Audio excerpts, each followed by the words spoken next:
ಒಳ್ಳೆ ಕೆಲಸಗಳು ಯಾವಾಗಲೂ ಸ್ವಲ್ಪ ಟೈಮ್ ತೆಗೆದುಕೊಳ್ಳುತ್ತಂತೆ. ಆದರೆ ತುಂಬ ತಡವಾದರೆ ಅದೊಂದು ದೊಡ್ಡ ಅಪಘಾತವಾಗಿಬಿಡುತ್ತೆ.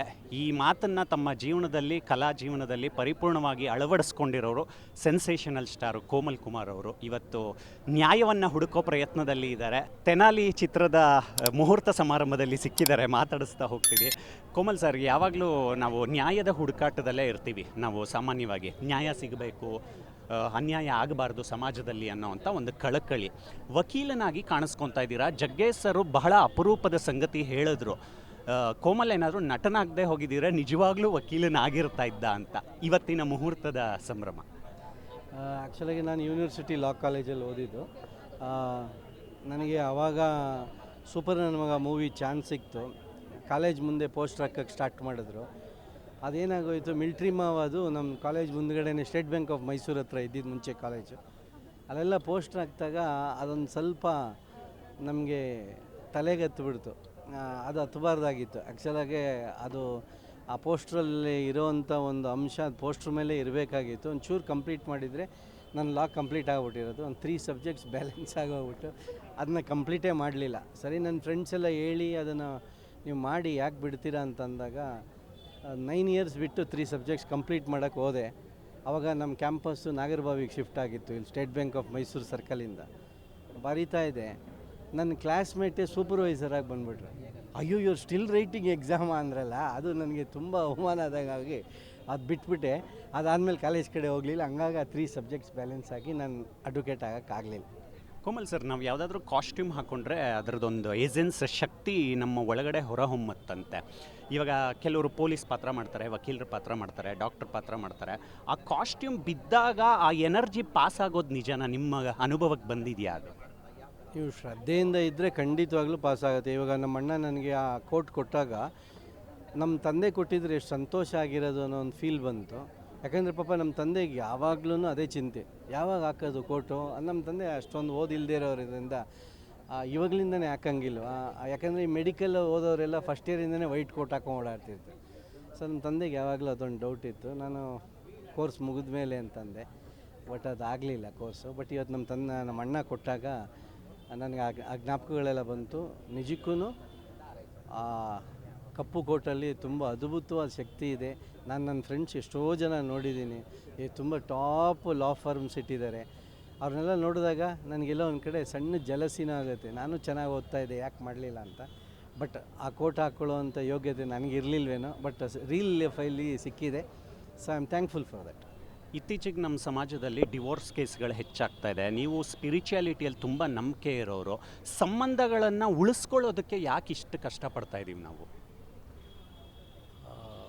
ಸಂಬಂಧಗಳು ಉಳಿಸ್ಕೋಬೇಕು ಅಂದರೆ ಅದರೊಳಗೆ ಪ್ರತಿಯೊಂದು ಪ್ರಾಬ್ಲಮಲ್ಲೂ ಇರಬೇಕು, ಇರ್ದಿರಂಗೆ ಇರಬೇಕು. ಪ್ರಾಬ್ಲಮ್ನ ನಾವು ನೋಡಿದಾಗ ಕಾಣಬೇಕು, ಕಾಣದೇ ಇರಂಗೆ ಇರಬೇಕು. ಈ ಥರ ಒಂದು ಗಿವ್ ಆ್ಯಂಡ್ ಟೇಕ್ ಪಾಲಿಸಿ ಇದ್ದಾಗ ಖಂಡಿತವಾಗ್ಲೂ ಡೈವರ್ಸ್ ಆಗಲ್ಲ. ಫಾರ್ ಎಕ್ಸಾಂಪಲ್, ನಾನು 31 ಇಯರ್ಸ್ ಆಯಿತು ಮದುವೆಯಾಗಿ. We are happily living with ನಮ್ಮದೇನೇ ಕಷ್ಟ ಸುಖ ಇದ್ರೂ ನಮ್ಮ 4 ಗೋಡೆ ಮಧ್ಯದಲ್ಲೇ ಸಂತೋಷ. ನಾವು ಜಗಳ ಆಡ್ತೀವಿ, ನಾವು ಖುಷಿ ಪಡ್ತೀವಿ. ಆ ಥರ ಅಡ್ಜಸ್ಟ್ ಮಾಡ್ಕೊಂಡು ಹೋಗಬೇಕು ಅನ್ನೋದನ್ನು ಈ ಕಥೆಯಲ್ಲಿ ತುಂಬ ಅದ್ಭುತವಾಗಿ ಡೈರೆಕ್ಟ್ರು ಮತ್ತು ನಮ್ಮ ಸ್ಕ್ರಿಪ್ಟ್ ರೈಟ್ರು ಸಂದೀಪು ಸಂಕೇತು ಮಾಡಿದ್ದಾರೆ. ನಮ್ಗೆ ಖುಷಿ ಇದೆ ಸರ್. ಒಂದು ಪಾಯಿಂಟ್ ಆಫ್ ಟೈಮಲ್ಲಿ ನಿಮ್ಮನ್ನು ಚಿತ್ರರಂಗ ಬರೀ ಹಾಸ್ಯ ಪಾತ್ರಗಳಿಗೆ ಮಾತ್ರ ಸೀಮಿತ ಮಾಡಿಬಿಡುತ್ತೆ. ಒಂದು ಕಡೆ ಬಹಳ ಬೇಜಾರಿಂದ ಹೇಳಿರ್ತೀರ ನೀವು, ಒಂದು ದಿನಕ್ಕೆ 3 ರಿಂದ 3.5 ಲಕ್ಷ ಪೇಮೆಂಟ್ ತಗೊಳ್ಳೋ ಆರ್ಟಿಸ್ಟ್ ಆಗಿದ್ದೆ ನಾನು ಅಂತ. ನಾಯಕನಾದ ಮೇಲೆ ನೀವು ಪಡೆದುಕೊಂಡಿರೋ ಟ್ರಾನ್ಸಿಷನ್ಗಳೇನು ಸರ್? ಬದಲಾವಣೆಗಳು ನಿಮ್ಮಲ್ಲಿ ನೀವು ಕಂಡುಕೊಂಡ ಹಾಗೆ? ಬೇಸಿಕ್ಕಾಗಿ ನಿಂತು ನೀರಾಗಬಾರ್ದು, ಹರಿಯೋ ನದಿ ಆಗಬೇಕು. ಸೊ ನದಿ ಅಂತಂದಾಗ ನಾವು ಯಾವ್ಯಾವ ಪಾತ್ರ ಸಿಗುತ್ತೆ ಎಲ್ಲ ಥರ ಪಾತ್ರನೂ ಮಾಡಿದ್ರೆ ಪರಿಪೂರ್ಣ ನಟ ಆಗೋಕ್ಕಾಗೋದು. ಈಗ ನಾನು ತಮಿಳಲ್ಲಿ ಈಗ ಇದೇ ಜೂನ್ 15ರಿಂದ ಒಂದು ಮೂವಿ ಮಾಡ್ತಾಯಿದ್ದೀನಿ. ಅಲ್ಲಿ ವಿಲನ್ ಮಾಡ್ತಾಯಿದ್ದೀನಿ. ಒಂದು ಮಾಡಿದೆ, ಮತ್ತೆ ಅಲ್ಲೊಂದು ಮಾಡ್ತಾಯಿದ್ದೀನಿ. ಸೊ ಈ ಥರ ನಾನು ಯಾವುದಕ್ಕೂ ಸ್ಟಿಕ್ ಆನ್ ಆಗಿಲ್ಲ. ಒಬ್ಬ ಆ್ಯಕ್ಟ್ರಾಗಿ ಮಾಡಬೇಕು. ಈಗ ಮೊನ್ನೆ ಕೋಣ ಪಿಕ್ಚರ್ ಬಂತು. ಈಗ ನೆಕ್ಸ್ಟು ನಂದು ಕಾಲಾಯಿನಮ್ಮ, ರೋಲೆಕ್ಸು, ಸಂಗೀತ ಬಾರ್ ಆ್ಯಂಡ್ ರೆಸ್ಟೋರೆಂಟ್ ಇದೆಲ್ಲ ಬರ್ತಾಯಿದೆ. ಎಲ್ಲದರಲ್ಲೂ ವಿಭಿನ್ನ ಒಂದೇ ಥರ ಮಾಡಿದ್ರೆ ಯಾರು ನೋಡ್ತಾರೆ? ಎಲ್ಲ ಕಂಟೆಂಟು ಬೇರೆ ಬೇರೆ ಥರ ಮಾಡಬೇಕು. ಈ ಪಿಕ್ಚರಲ್ಲಿ ಕಾಮಿಡಿಗೆ ಜಾಸ್ತಿ ಒತ್ತು ಕೊಟ್ಟಿದ್ದೀವಿ. ಅದು ಬಹುಶಃ ಒಂಥರ ಕ್ಲಾಸ್ ಕಾಮಿಡಿ ಆಗ್ಬೋದು ಅಂತ ಅಂದ್ಕೊಂಡಿದ್ದೀನಿ. ಕೊನೆಯದಾಗಿ ಸರ್, ಇಂಡಸ್ಟ್ರಿಯಲ್ಲಿ ದೊಡ್ಡ ದೊಡ್ಡ ಸಿನಿಮಾಗಳು ಬರ್ತಾ ಇದೆ, ಕಂಟೆಂಟ್ ಸಿನಿಮಾಗಳು ಬರ್ತಾ ಇದೆ. ಎಲ್ಲೋ ಒಂದು ಕಡೆ ದೊಡ್ಡ ದೊಡ್ಡ ಸಿನಿಮಾಗಳು ಬಂದಾಗ ಕಂಟೆಂಟ್ ಓರಿಯೆಂಟೆಡ್ ಸಿನಿಮಾಗಳ ಒಂದು ವ್ಯಾಪ್ತಿ ಸಣ್ಣದಾಗೋಯ್ತಾ ಅನ್ನೋಂಥ ಒಂದು ಆತಂಕ ಚಿತ್ರೋದ್ಯಮಕ್ಕೆ.